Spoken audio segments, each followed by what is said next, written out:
Welcome class. हम आ गए हैं अपने नए टॉपिक पे। नया टॉपिक हमारा है वही वाला जो पुराने वीडियो में हमने छोड़ा था, क्लस्टरिंग। तो क्लस्टरिंग देखो होता क्या है। क्लस्टरिंग का मतलब होता है अलग अलग करना। ठीक, अब ये देखो एक छोटा सा एग्जांपल है। जैसे कुछ रॉ डेटा ये दिया हुआ है, ये रॉ डेटा है या जिसको हम लोग बोलते थे अनलेबल्ड डेटा। ठीक, जो रॉ डेटा है उसमें एल्गोरिथम लगा के उस डेटा को अलग अलग करना ही क्लस्टरिंग कहलाती है या क्लस्टरिंग कहते हैं उसको। ठीक, अब क्लस्टरिंग के टाइप कौन सा है? एक हायरार्किकल क्लस्टरिंग होता है। हायरार्किकल क्लस्टरिंग में अग्लोमोटिव का मतलब होता है बॉटम टू टॉप अप्रोच। ठीक, बॉटम टॉप अप्रोच अगर जिसको लिखेंगे अप्रोच। ठीक, अब इसका मैंने जस्ट यहाँ पे एग्जांपल लिखा हुआ है।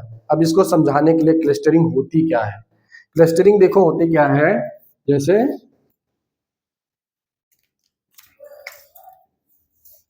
ये हमारा एक एग्जांपल थोड़ी देर ले लेते हैं।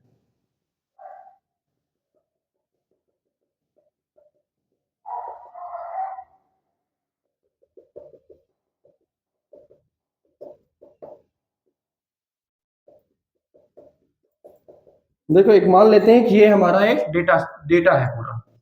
ठीक, किसी भी कंपनी का डेटा ले लेते हैं या किसी कॉस्ट का डेटा ले लेते हैं। जैसे कॉस्ट अपने डिफरेंट डिफरेंट कॉस्ट आ गई, मार्केटिंग का कॉस्ट आ गई, ऑपरेशनल कॉस्ट आ गई, प्रोडक्शन कॉस्ट आ गई, अलग अलग। तो हम ये ले लेते हैं, थोड़ी देर कंपनी का डेटा है।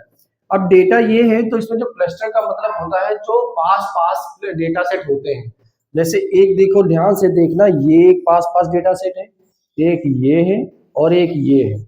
बाकी देखो सब में दूर दूर है, कहीं पे भी पास पास, लेकिन एक ये एक ये एक ये तीन देखो इसमें पास पास है। तो मतलब इसमें जो नंबर ऑफ क्लस्टर होंगे वो होंगे तीन। यही होता है क्लस्टरिंग। ठीक, अब इसको समझ आगे बताने से पहले जो एग्जांपल है, एग्जांपल समझ लेते हैं। मान लीजिए हमारे पास ए बी सी डी चार डेटा सेट दिए हुए हैं। अब चार डेटा सेट में देखो कि कौन कौन से डेटा सेट पास पास है। पहले तो single single A B C D चार डेटा सेट है अपने, A B C D E, sorry E भी है। ठीक, उसके बाद देखेंगे कि हम कौन कौन से डेटा सेट पास पास है। तो पास पास देखो ए और बी पास पास है, एक डेटा सेट ये मिला। सी और डी पास पास है, दूसरा डेटा सेट ये मिला। अब देखो ध्यान से देखो, सी डी ई जब ये क्लस्टर एक बन रहा है तो एक क्लस्टर ये भी बनेगा, और जब ये क्लस्टर एक सी डी एक क्लस्टर बन गया तो सी डी के साथ में देखो अब ए बी भी एक क्लस्टर में आ रहा है। ये मैं समझा रहा हूं आपको हायरार्किकल क्लस्टरिंग में अग्लोमेरेटिव। ठीक, अब ये देखो अब सारे नंबर क्लस्टर बने, एक दो तीन चार, चार नंबर ऑफ क्लस्टर बन गए यहाँ पे। अब इसको जो दिया हुआ है बॉटम टू टॉप अप्रोच, तो ये कैसे बनेगा? बॉटम में पहले ए बी सी डी ई चार डेटा सेट हो गए पूरे जो दिए थे। जो पहला क्लस्टर हमारा बना था वो था ए बी का। तो पहला क्लस्टर जो हमारा बना वो बना ए और बी। अब बॉटम टू टॉप अप्रोच है तो हम बॉटम से ही चल रहे हैं, बॉटम से ऊपर की तरफ जाएंगे। ठीक, दूसरा क्लस्टर कौन सा बना था? C D. एक क्लस्टर हमारा सी डी हो गया। ठीक, ये हमारा सी और डी हो गया एक क्लस्टर। तीसरा कौन बना था? C D E. तो सी और डी यहां पे ये बन चुका है क्लस्टर। एक ही क्लस्टर तो बच रहा है हमारा, ये ई, तो ये बन गया सी डी ई। एक ले क्लस्टर हो गया, बचा कौन सा हमारा? केवल एक फाइनल वाला सी डी ई एंड ए और बी।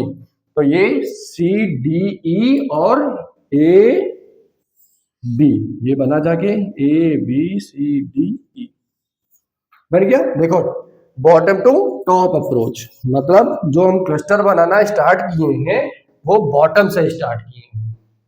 जब हमारा इसे आएगा डिवीजन में तो डिवीजन में इसका जस्ट अपोजिट होगा टॉप टू बॉटम। अब ये अगले वीडियो में बताऊंगा कि टॉप टू बॉटम कैसे बनेगा। पहले ये समझ लेते हैं, नहीं समझ में आया फिर से बना के बता दे रहा हूं, ऊपर का ही हटा दे रहा हूं।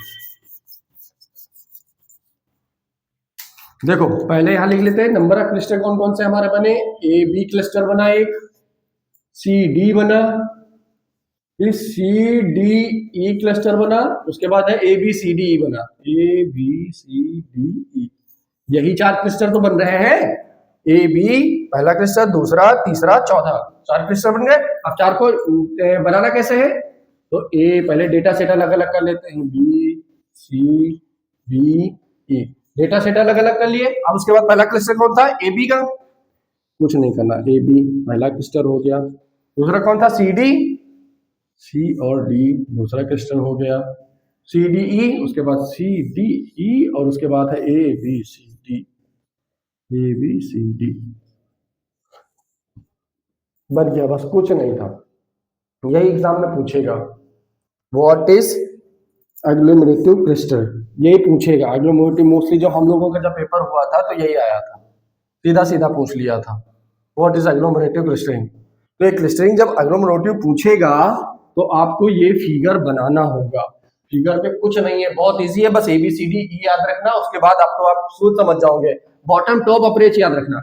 एक चीज और जो सबसे ज्यादा एग्जाम में कभी कभी मैं भी कंफ्यूज हुआ हूँ, ये बॉटम टॉप अप्रोच ये याद रखना। कभी कभी ये हो जाता है, कभी जब मैं पढ़ रहा था तो मेरे साथ ही हुआ था, इसका उसका ये दोनों आपस में मैं चेंज कर देता था, डिवीजन वाला में हम बॉटम कर देता था मैं, और एग्लोमेरेटिव वाले में टॉप कर देता था। ये याद रखना, मतलब ये चेंज नहीं होने पाए। मतलब याद रखना कि अगर जो एग्लोमेरेटिव, याद एक चीज याद रखना, जिसमें स्पेलिंग बड़ी आ जाए समझ लेना वो नीचे से ऊपर के लिए बनेगा, बस एक चीज याद रखना, दूसरी अपने आप से याद हो जाएगी, वो उसको भी ध्यान नहीं मत देना।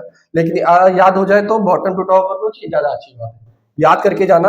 और ये फिगर सेम टू सेम आपको ऐसे ही बनाना है, और इसकी जैसे मैंने बताया कि क्लस्टर कैसे बनेंगे, पहला क्लस्टर कौन सा बना, दूसरा क्लस्टर कौन सा बना, तो ये आपको थ्योरी में लिखना होगा कि पहला क्लस्टर हमारा जो बना था ए बी बना था, दूसरा cluster A B C D बना, तीसरा क्लस्टर ई बना, टी बना, ठीक। उसके बाद अपनी जब पूरी पूरी थ्योरी लिखेंगे उसके बाद फिर पूरा फिगर बनाएंगे, या ऊपर आधी थ्योरी लिखेंगे फिर नीचे लिखेंगे let's clear an example, example देंगे ए बी सी डी ई वाला ये, उसके बाद फिगर बनाएंगे, फिर इसी फिगर को एक्सप्लेन करेंगे।